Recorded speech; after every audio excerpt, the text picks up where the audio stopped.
The big news over the weekend, the Atlanta Braves acquired left-handed pitcher Chris Sale for Vaughn Grissom. I'm Bryce Koon. Logan Whaley is going to be joining me here in just a second as we break down this trade. Was it a good trade for the Braves? Was Vaughn Grissom too much? That and more on tonight's episode of the Chopaholic, brought to you by the Crowded Booth. Pile in here and make yourself feel at home. The Crowded Booth is coming on.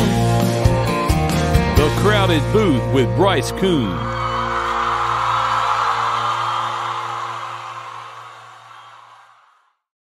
Happy New Year's Eve, wherever you might be. We are recording this. Logan, I don't know about you. We're both in the Central Time Zone. Fireworks have been shooting off for the past 45 minutes to an hour down here in Louisiana. And you know what? That's okay. People are having a good time. I hope you had a great Christmas. Same to you. We were talking before. Well, first off, let's start with this. To the lucky commenter that got the screenshot sent to Logan of, hey, Logan, you got a little bit of a bright light behind you. Reminder, Logan was in a hotel lobby down in Montgomery, Alabama for the bowl game down there. And now he's back in the comfy confines of his own home. So, Logan, welcome back home. Hope you had a great Christmas. What's the best gift you got? Well, first off, very, very sad I couldn't bring the soothing tones of the hotel lobby Christmas music with me. That's the only thing I regret. But no, the best gift I got, golly, see, I only got like 2 days at home. But truthfully, my parents know, they know me too well, obviously. They got me like a sport coat, which was like, for my job, is perfect. It's funny, as kids, it's like if we got clothes, it was just a lame gift. But now I love it. I love it. I crave it. It's perfect. So, how was the Christmas? I know you're in Georgia for a little bit. Yeah. I made our last episode. It was the night before. Drove back to Georgia and was there for about 8 or 9 days. Enjoyed good family time, and much like you, I made this joke to my wife, and we were joking about it. And my younger sister. We've turned to the age now where like our parents get the toys, and now we get the practical gifts. So like for my dad, so my parents have a pool at their house. My dad loves hanging out like down there, whatever. I got him a retro Coca-Cola refrigerator cooler, one of the little mini one coolers put down there, and it's got a Bluetooth speaker. So he was pumped about it. And it was a cool gift. And so he enjoys that. Awesome. And then the next gift I open up is a cookbook for, like a grilling cookbook, because my wife got me a little grill. And so, it's just one of those things. It's like, okay, you got the, we used to get the toys, the Legos, all these different types of things. And now, parents are getting those, and we're getting the practical stuff. So it's, hey, I guess that's what you get when you turn 26, 27 and everything. You get older. So, but no, I hope everyone had a fantastic Christmas, ringing in the new year with a good episode of the Chopaholic. And Logan, I was on the golf course when this trade, when I played really well. But when this trade broke, you shot me a text. We were texting back and forth. Luckily, I had already we had already putted in. We were waiting for the next group to finish up, so I didn't affect my golf game with my partner. That's good. But Chris Sale to the Atlanta Braves, Logan. This is one that I think I'll start off with this. There's been some mixed reviews from some of my buddies who watch the show, some of the guys that co-host the college football show with me. Just kind of mixed reviews of a feeling of, well, this would have been a really fun trade about 5 years ago, when Chris Sale was really, people kind of forget, like, this is a guy who's one of the best pitchers in baseball. The run of dominance he was in Chicago obviously helped Boston clinch. I believe had the clinching inning, the final inning, to get the save for Boston over LA in 2018. So big time moments. But the Braves get the 34, now 35-year-old version of Chris Sale, Logan. We'll talk about the return. We'll talk about Vaughn Grissom, but just your reaction to what Chris Sale can bring to the table and your overall thoughts of what it'll look like in a Braves uniform. Hopefully he does not hate the throwbacks like he did in Chicago. Yeah, that's something I forgot about, actually. That's a good point. Hopefully he takes to the Braves throwbacks really, really well, which I love personally, but I'm a little biased there. But no, my first reaction was, holy crap, because it was a true bombshell from out of nowhere, as is tradition with Alex Anthopoulos. But that was a really, really fun notification to get and really fun to think about what the return was going to be. I think that was part of the reaction too. Is like, all right, that's awesome. Braves have filled their number 3 in their rotation. Mm. What's the return going to be? And sure enough, Vaughn Grissom was the return. But I love it personally. I do think there's risk. Of course, you just mentioned 34, 35-year-old version of Chris Sale is not what he once was. But when he was healthy, he was pretty good last year for the Red Sox. And I know the numbers are, iffy, Yeah. but he was good when he was healthy. So that was my reaction. And Bryce, to put it in golf terms, I think this is this is a par with the potential to be an eagle. Ooh, okay. I like it. I was reading up on some stats because obviously Chris Sale's just kind of felt like one of those names that if you're a baseball fan and maybe you're a Braves fan, you don't pay. Maybe you're just a Braves fan and you don't pay a lot of attention to the rest of the league. Chris Sale's like, oh, I kind of forgot about that guy, like because he just hasn't been healthy. Obviously, was looking back, missed most of 2020 and 2021 with Tommy John surgery. Obviously, had the infamous, I think, bicycle injury. I think before the 2022 season that kind of hurt him there.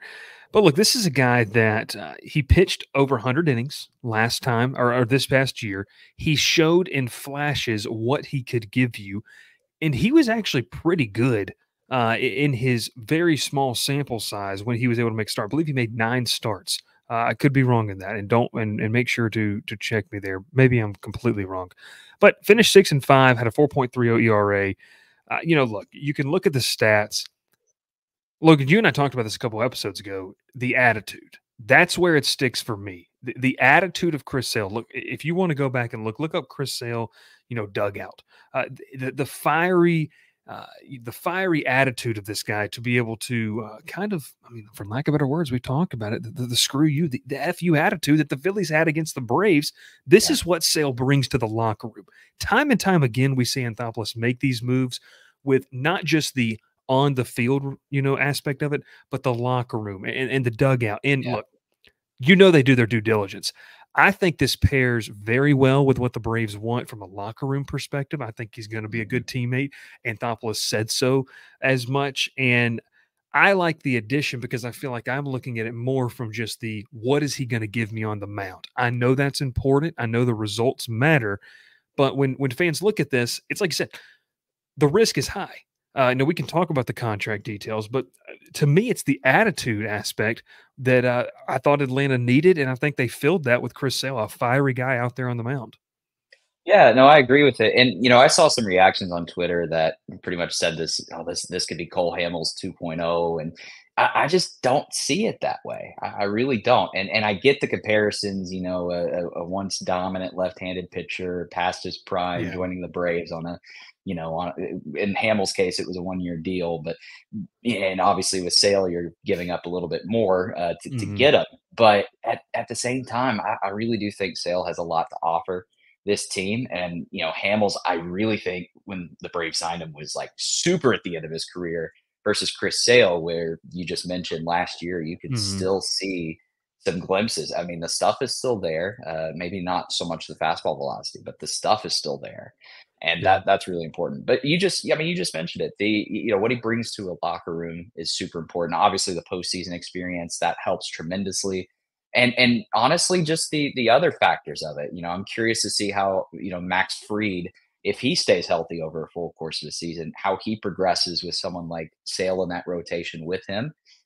Even some of the younger guys. If AJ Smith-Shawver, if he comes in at the 5, which truthfully, I would like that because he can learn on the fly from the veterans in the rotation. And that would be a really, really good thing, I think. So yeah, I do see this as positives. Obviously there is risk there, but the Red Sox sending the money, I think, is a big deal as well, because this is practically, I know it was $17 million, but as far as how much the Braves owe him this year, I've seen like conflicting reports on that. So I'm not 100% sure. Maybe, yeah.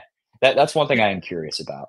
Yeah, and I'm trying to look this up, and the conflicting reports part is very much true, like you were talking about. You and I both in the media business know you don't want to be a part of that.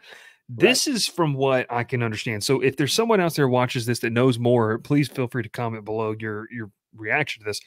So Sale's original extension when he got to Boston contained $10 million of deferred money each season. So think kind of like how they did the Otani deal on a much smaller Yeah. scale than what they did with Chris Sale. So just in 2024, he's going to cost just $500K. Like that. Like that is replacement level. I mean, this you're talking about a quad A type of guy you're paying for here. So even after that, he's going to have I believe it's a $10.5 million price tag total. That $10 million option comes into available next year that the Braves can choose to pick up. Yeah. So, and I think, is it a player option or a team option? I think it's a club option. It's a club option. So I want to correct myself there. It would have been 10.5 million. It's going to be a $20 million club option is what I'm reading here. So yeah, it's also a vesting option too, which if you're a baseball savant or nerd, if he finishes the year healthy, if he finishes in the top 10 of the Cy Young, it automatically vests. So there's the nerdy stuff for you right there. All of this to say, Logan, I think you're exactly right. Like when we talked about this, and look, we went through it. I mean, Lucas Giolito was signed to Boston just a day before. It's one of those things where Giolito went to Boston. I thought that could have been something Atlanta looked at. You look at how much they're paying Giolito. I believe it's around $10 to $11 million a year. You look at what it's probably going to cost to get Dylan Cease, and we talked about this. Chicago holds the leverage. The White Sox hold the leverage in the sense of they know they have to rebuild. They know that Cease is one of the most valuable assets. It was going to take more than just Vaughn Grissom to go get that. And I think Atlanta feels very confident in their ability to run Strider and Fried out there over the course of 162 as your 1-2 punch and fill it in with veterans like Morton and, Sale. And then have, even if the fifth spot is Logan Elder, Smith Shawver, Darius Vines. I mean, Hurston Waldrop, Dylan Dodd, Ronaldo Lopez. We forget about him who can fill that fifth spot. There's a lot of options they can go to. This was more for me about it shows the Braves' plan is I think they kick the tires on the top available options. After the Aaron Nola deal kind of set the market in terms of, financial means of what you're going to do. I think Atlanta's, analytics team really got to work looking at what they could potentially do with Chris Sale. Brian Snitker probably tapped into, his coaching fraternity to be able to see what kind of guy, if we wanted to bring him over, would he be? This just feels like one of those deals where, look, you and I we're going to be, the positive people, and we're also going to be critical when critical needs to be. But this feels like one of the deals you could look back on and say, and we'll get to what was given up later, but man, Atlanta really did their homework. And I don't think anyone thinks Chris Sale is going to win the Cy Young next year, but if he can just be a quality number 3 for you, that's a deadly postseason rotation. Yeah, and that's my thoughts exactly. And sure, I know the criticism is going to be, well, this is a lot to give up for essentially a number 3 pitcher. And my argument is, with Vaughn Grissom being gone, where were the Braves going to put him this year? I mean, truthfully, I always felt like, moving him to left field, trying to platoon him with Kelnick, I just felt like that was general manager speak more than anything else. So, and that's one thing I'm excited about for Vaughn is getting a chance at second base for Boston. But looking at, again, what you gave up, of course, Vaughn has the potential. Everyone knows, the trade value that was there. But truthfully, would you rather give up, Vaughn Grissom for a Chris Sale type, have that proven experience there, someone who, when healthy, has that potential to pitch like a number 1, pitch like an ace? Or would you rather, go out and sign and overpay for someone like, Jordan Montgomery, Eduardo Rodriguez, et cetera, et cetera? Those options on the free agent market. I think I would rather go this route, truthfully, because this is not a long-term commitment to Sale. If it fails, then you know what? You count your losses, you move on after this year. But if it works out, and plus 2, you look at the factor of Fried potentially leaving. And if this works out, I think Sale could easily step in if Fried were to walk, and you would still have a pretty good rotation for, the next season as well. So I do like that move. I obviously, of course, the risk is injury and all of that. And he has not had a proven track record of staying healthy. But at the same time, I look at what this could provide, and I'm really, really excited. It's a trade with an eye towards the potential. And look, that's what we're all talking about here. I mean, look, NFL draft, MLB draft, trades, off season. It's all about what can I get down the road. You have to keep an eye on that. Now, going along with that, the Braves, I saw so many Boston fans. Who is this infield prospect? And it really just lets you know, not everyone values prospects the same. And so Yeah. I want you to back me off of the ledge here because I do like Vaughn Grissom. Not even want to say the ledge because I think that this might be too gung ho. I like Vaughn Grissom. I think that he is going. I believe he's going to slot in and be the everyday, from everything I've read, opening day second baseman for Boston, and good for him. He's going to, by the way, where he hit his first career homer with the against the Red Sox, so he'll call Fenway home. He's got an MLB ready bat. I think defensively, second base is probably the best position for him, at the major league level right now. But what I do want to say to this is for the Braves fans that are complaining or, saying, okay, we gave up Vaughn Grissom, we gave up one of our top prospects. We have to remember that we value these guys more because we read about them. We see them. Yep. We go down to Mississippi, we go to Rome, and we go to Gwinnett, and we see these guys play, and we have that infatuation with them. I'm not saying that Vaughn Grissom is going to turn out like this prospect that I'm about to talk about, but this is one guy that the Braves fans didn't want to part with forever, and he really hasn't panned out to what we thought he was. It's Drew Waters. Remember, we thought Drew Waters was going to be unbelievable, kind of a toolsy player, maybe a 4 or 5 tool type of player, everyday center fielder type of guy. And it just goes to show you projecting prospects, it's a crapshoot. And I'm not trying to wish ill will because, like you said, I like Vaughn Grissom. I like what he brings to the table.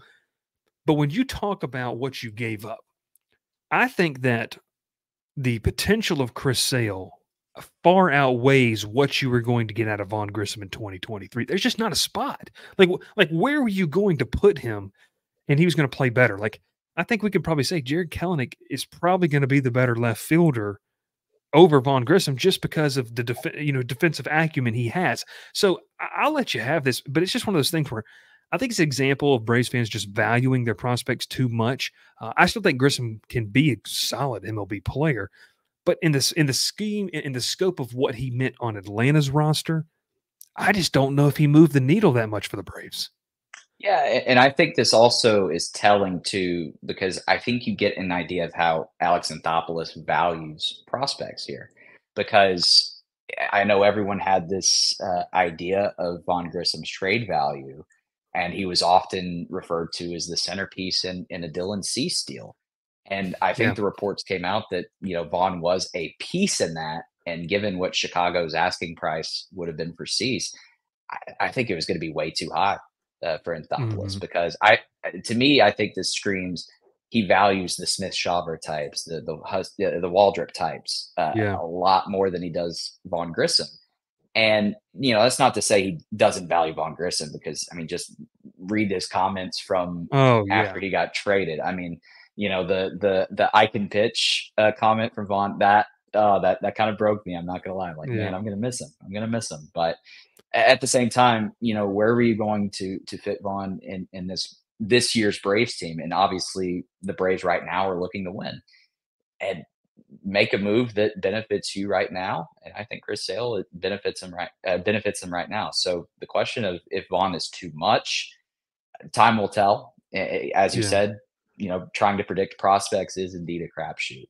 But at the same time, this could be a JD Drew for Adam Wainwright, but like reverse because you're getting a pitcher instead of the bat, right? But at the same time, if Chris Sale helps you out this year, if he helps you get a ring this year, I don't think anyone's going to complain. So that's where I stand. Well, and let's just, look, we could play hypotheticals with this all day long, but because we kind of get to the final topic here, in the scope of the 2024 season, I just don't think that Vaughn Grissom was going to move the needle for you to beat the Dodgers, to beat Philly. Like, that's where you are as Atlanta. Like, you're not just and who is he going to play for? And I'll say this too. I even saw some people kind of be maybe overly negative on it. Well, if Ron Washington couldn't fix him as a defender, no one can. And look, there might be some type of truth to that, but also too, maybe Vaughn Grissom's just not a major league shortstop. Like that. Maybe that's just not what he is. Maybe he goes over to second base and he becomes a quality second baseman, you know, at the major league level for 5, 6, 7, maybe 10 years. I don't know, but I think when you look at what Atlanta needs right now, they needed pitching. Yeah. And I liked what you said too about the packages that were being talked about for, you know, like a guy like Dylan Cease was a perfect example. And, you know, I think it was going to take Grissom, a guy like Elder, or a guy like Waldrop, Smith-Shawver. And I strictly believe, along with you, AA values pitching more than he does positional help. This is going to maybe be taken as a slight against Vaughn Grissom, and I love the kid. Like I love what he brings to the table, like you talked about, his desire to compete, his desire to win. I think what Vaughn Grissom provides for you, you can find elsewhere. Yeah. You don't know if you can find a Hurston Waldrop elsewhere. Look, it's so hard to get homegrown pitching talent. Atlanta knows that. Fans know it each and every single year. If you can develop the pitching talent and fill in with a position player, that's a much easier route to a World Series than developing all these position players but not having the pitching, and you got to go out and pay way above market value to get it. Right. Yeah, absolutely. And I think that kind of ties in perfectly with what the Braves have to do.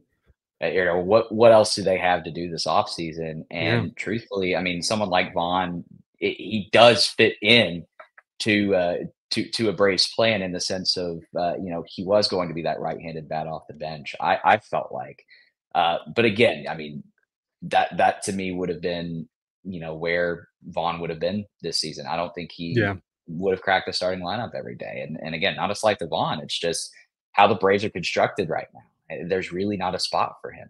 So where I see the Braves going the rest of this offseason, I don't think they're done necessarily. I do think they need more depth as far as the bench goes. Of course, obviously you lose Grissom, but even then, you know, I would love a right-handed outfielder, you know, somebody that could platoon with Kelnick if he, you know, if he doesn't pan out as you know, as well as the Braves would hope so. So yeah, I still think there are options on, you know, in free agency to get that done. Personally, I would love a reunion with Soler. He's still a free agent, isn't he? I believe he is. Yeah, I believe so. I believe I haven't seen anything, but I could be Yeah. overlooking that. And depending on price, of course, because but again, just somebody like that where you know, someone who is a threat off the bench. Because again, I go back to that Philadelphia series, and who was the last guy to bat? It was Vaughn Grissom, who had not had a major league at bat in what felt like ages at that point. So I think depth is a big key for the Braves, and that truthfully is about it. That's all I can think of. I mean, they shored up the bullpen. Sale trade deals with the rotation. They got Kelnick. I think depth is about the only thing they need right now. Yeah, I'm looking at this kind of depth chart for them. I mean, they're going to have enough arms in the pen. Look, they're going to have non-roster invitees that they're going to bring in spring training, probably headlined by Jesse Chavez. You know, but you know, we'll you start to kind of look at, you know, positional wise. Okay, who's going to be the backup? Now we have to remember David Fletcher is on that roster. He was outrighted off the 40-man. But, you know, that's a guy that I think they expect to be on that opening day roster as kind of the utility infielder. You have a guy like Forrest Wall still on the roster, provides a lot of speed. Wall, if I'm correct, can plays a little bit of infield. I think he can play all over. I might be completely wrong in that, but I think he has experience playing all over. I'm with you. I'd like to see a right-handed outfield bat. You know, they brought in a guy like Evan White, who is more of a corner infielder. Then traded him actually for David Fletcher. Right. But when you kind of bring Fletcher into the fold, you know, maybe it's us being picky, but, you know, I think that we've seen too, even in the age of the DH in the NL, you still kind of have to have depth to give guys breaks and give guys days off. And maybe that's something the Braves take more into, you know, account this season of making sure everyone's ready to go game one. And then LDS or, you know, whatever you want to do it. That's a whole nother conversation for a whole nother day. But I'm with you. I don't think Atlanta's done. I think this was the big rotation move, though. Like, I don't see them going out now and saying, okay, how can we get Dylan Cease? That wouldn't make a lot of sense, because now you got one of your big prizes. And for folks that might still be concerned about, okay, well, what other arms? We've mentioned, obviously, you know, it looks like it's going to be a rotation of Fried, Strider, Sale, Morton. And then the fifth spot, look, Elder, Smith-Shawver. You have a guy like Ronaldo Lopez, who has starting experience. You have a guy, in Alan Winans, who had a spot start last year Yep. for the Braves. Dylan Dodd. So I just sit in the Vines too, camp right? of Vines is yes, still there. yes. Yeah. Darius Vines is still there. Did you pick up on this transaction? 6'8", 265-pound left-hander Angel Perdomo. I think I saw this. Yeah. This guy is he is 6'8", I didn't know he was that big. 265 from the left side. Okay, he pitched in 30 games last year for Pittsburgh. A 3.72 ERA, 29 innings pitched, 44 strikeouts, with a 1.1 WHIP. And they just signed this guy. They said, we'll just get him off waivers. Yeah, why not? Why not? Reclamation project, 6'8", 265. If the guy throws gas, that's like Randy. That's legitimately like a Randy Johnson-esque, like left-handed. I'm not saying he's going to be Randy Johnson. But what I'm saying is the big, tall lefty that they need as Tyler Matzik works back. So, yeah, are the Braves done? I would say my answer is massive scale, yes. Tinkering around the edges of the roster. I don't think AA's ever done with that. But, hey, I like the trade. I think it's going to be interesting, Logan, to see how this pans out. Chris Sale, we could be sitting here 5-6 months from now talking about, oh my gosh, Vaughn Grissom's, the second in the AL All-Star voting at second base, and Chris Sale hasn't pitched one pitch. Who knows? That's baseball. We're not experts. We're just fans who love the game. But man, it's going to be really, really fun to watch. Logan, we got to start a countdown timer somewhere on the screen here as we get ready to close the pitchers and catchers report soon. And I don't know if we're going to break down every little, episode of Behind the Braves. I don't know if you've ever watched that series on YouTube. Have you seen that? Yeah. Oh, I've seen bits and pieces here and there. It's phenomenal, just phenomenal. Yeah. Just for nerds like us, we like seeing, I guess, just grown men play pitch and catch in February in Florida. Yeah. So it's one of those things. I don't know. But hey, it's going to be a lot of fun. A lot of fun to monitor all season long, and a good reason for you to subscribe to the channel. But Chris Sale to the Braves, we give our thoughts, and we'd love to hear your thoughts down below. Make sure to subscribe to the channel. Hit that notifications button if you haven't already so you know when we post the latest content, or head over to Spotify, Apple Podcasts, something called Google Podcast as well, and Google Play. I still have never been on that, but we're apparently over there as well. Stitcher, I don't know what that is either. Someone told me we were on that. I don't know what it is. Can we name this episode, by the way, is Angel Perdomo Randy Johnson 2.0? Yes. Koon and Logan Whaley. Yes. Angel. Very important episode. Braves acquire the next Randy Johnson. And no, it's not Chris Sale. Yeah, that would be a fantastic title. I'm sure it would get plenty of clicks. But hey, we appreciate you. Hope you like the show. Like the video. Helps us in the algorithm. And we'll catch you next time, Logan. Any big are you a resolutions guy, or any big goals in 2024? See, I really I've procrastinated on goals so much. And this is typically how it goes with me. Some people do word of the year. I've never been that way. But resolutions typically are, I like to, in an ideal world, break it down like section by section, but I've not gotten to that. Well, we won't make you go into all auras of your personal life here on the show. But hey, we look forward to seeing you on the show 2024. And Logan, I'll see you next year, pal. I hope you have a fantastic rest of your New Year's. And man, we'll catch you next time here on what has been a fantastic episode. Shopaholic, brought to you by the Crowded Booth. Check out all of our shows, college football, everything and more. Logan, before I get you out of here, give me your your national championship game. Who's winning the playoff tomorrow night? Man, put me on the spot like that. Mm-hmm. I just can never bet against Alabama, and I hate it so dang much. Logan's a Tennessee fan, by the way. I am, and that's a whole nother conundrum. Hey, very much looking forward to watching Nico tomorrow. By the way, I am super excited about that. I mean, I'm really, really bummed about Joe Milton opting out. Darn. But Nico, man, that's the guy. But no, I have Alabama winning it all. I think that's it feels like a Saban year. I don't know why. I don't have any analysis either. It feels like it, and I don't know what to do with my hands. This is what's happening. I don't know who to root for in that matchup, by the way. I may hope that both teams lose in that one. Oh, okay. Well, that's I think a lot of Auburn fans are hoping that. Florida State fans might be hoping that. Florida State fans are still trying to pick themselves up off the gravel down there in Miami Gardens. That was rough.